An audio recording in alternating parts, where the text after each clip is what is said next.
two questions. Let's say someone doesn't necessarily want to, they don't know if they have mental health, but they want to be a part of this. Can just like anybody and everybody be a member if they want, or donate? So like if I want to help, maybe get somebody out from North Carolina that hasn't ever fished before, can we help sponsor like a trip, as well as if you don't have gear, let's say we're going to do one of these trips for someone that we thought would maybe enjoy it or like something like that. Can y'all have the gear for people that don't have it?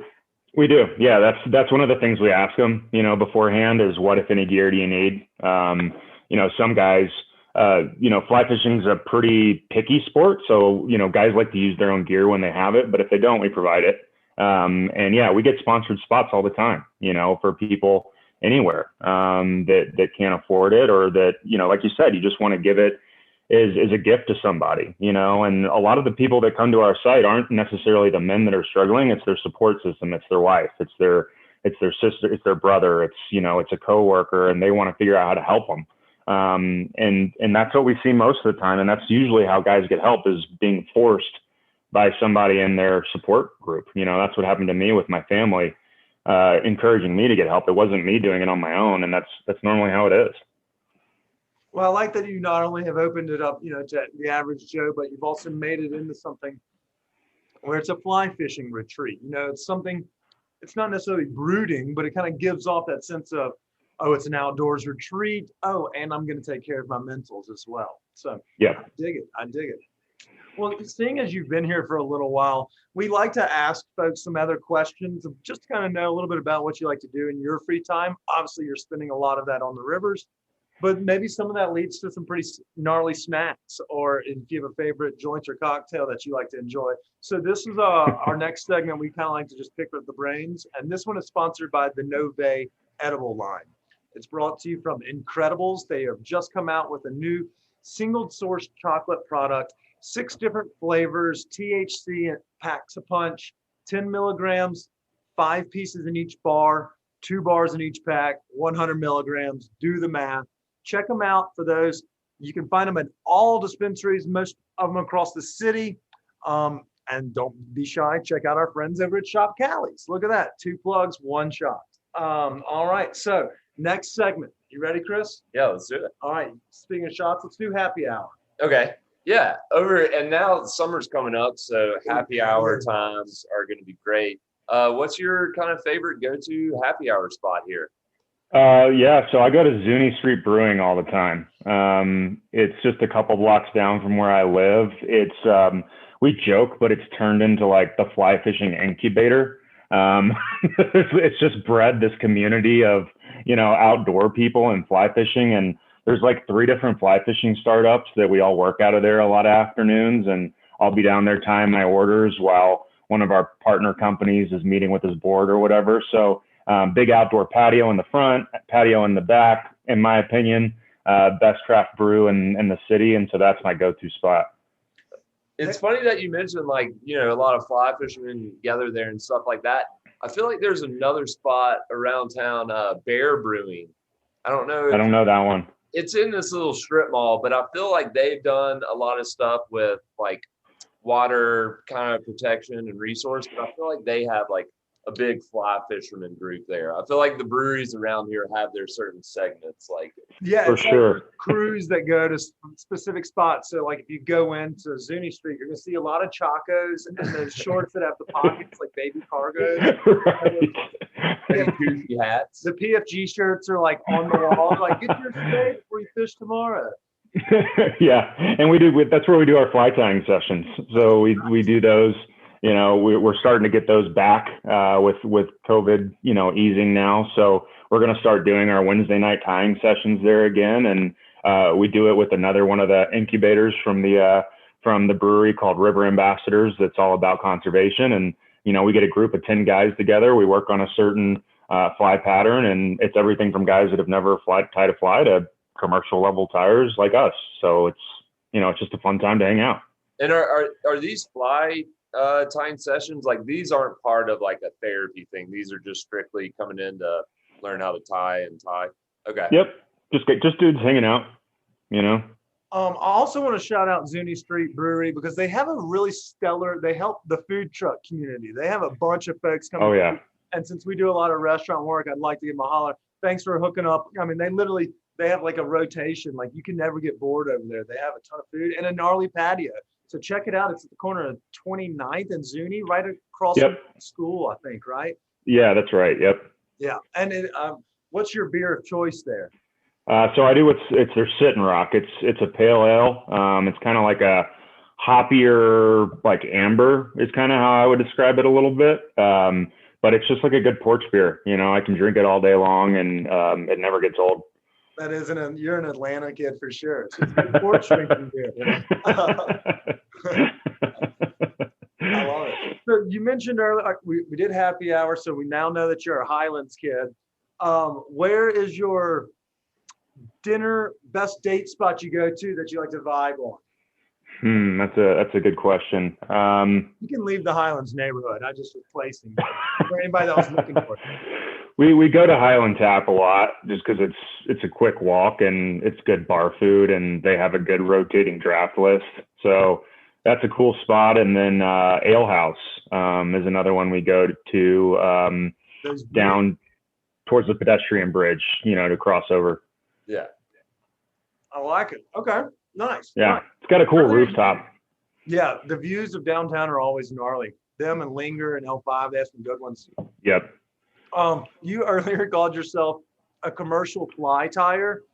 Did you ever think that would be your title at one point or another?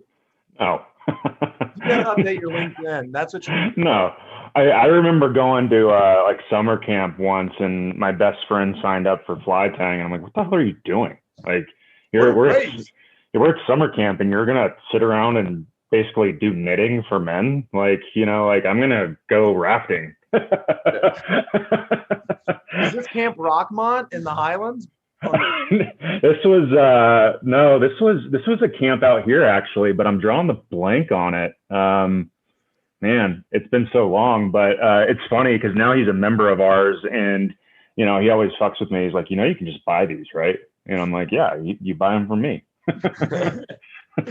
I feel like it's similar to the craft of fishing, like when you catch them, but when you do it with the fly, you're like, that one's going to catch a little bugger. I feel like when I borrow, so I don't actively do it, but I've given it a couple tries. You can lose those sons of bitches in like 2 seconds when it gets hooked on a rope. And you're like, well, God damn it, I spent time on that thing. 100%. And like, there's people that'll like come into Zuni and they're like, how many flies do you lose? And I'm like, oh, these aren't for me. Like these are, they think I'm just there every day, tying hundreds of flies because I lose them all, which I mean, I do lose a lot. I lose more than I tie, but I'm like, I don't lose 200 a day. They're not fucking cheap. Like, and that's, I guess, a good question we should ask. We joke about the restaurants and stuff. Do you want to give a shout out to some of your favorite maybe shops in the river towns around the state? Yeah. Those in Colorado? Who you like to work with? Maybe they can name drop you. Yeah, for sure. So Charlie's Fly Box is hands down our favorite fly shop in the state. It's in Arvada, so it's a quick drive.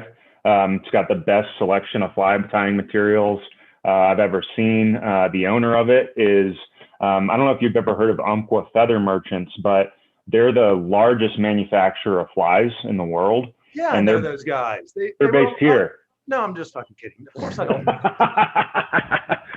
But the guy that owns it is their biggest designer. So he's the best fly tyer in the world. So he's been a huge mentor for us and getting this thing launched and a huge just, all the guys out here, man. I mean, like the most famous guide is named Pat Dorsey.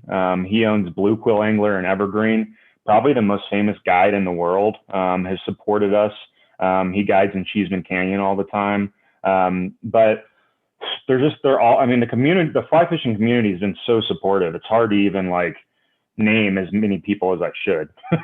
Yeah. It's kind of like when you win your first Oscar, we know, and you forget someone in your speech. Just make sure it's not your wife or your parents.